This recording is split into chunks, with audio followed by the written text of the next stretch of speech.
Les feuilles mortes de l'automne perturbent le trafic ferroviaire. Cela peut paraître surprenant, mais avec le passage des trains, les feuilles se transforment sur les rails en pâte végétale. Quand les roues des trains viennent écraser ces feuilles, ça crée une pellicule grasse sur le rail qui a principalement deux incidences sur les trains.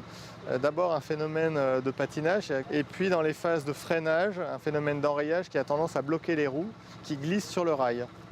Résultat, la vitesse des trains doit être réduite. L'Ariège et les Hautes-Pyrénées sont particulièrement touchés car ces départements restent très arborés. Pourtant, 4 draisines sont mobilisées dans la région entre les mois de septembre et de décembre.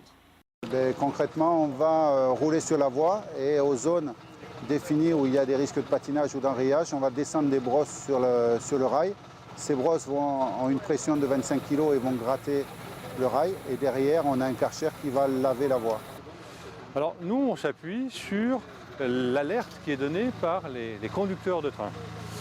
C'est le premier maillon, si j'ose dire, d'information, la première source d'information. Une action importante, car dans la région l'an passé, on estime que près de 40 heures de retard ont été accumulées sur l'ensemble du réseau.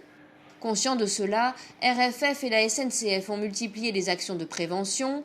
Un exemple, l'élagage des arbres situés à proximité des voies. Cette année, 1,3 million de mètres carrés ont ainsi été débroussaillés en Midi-Pyrénées.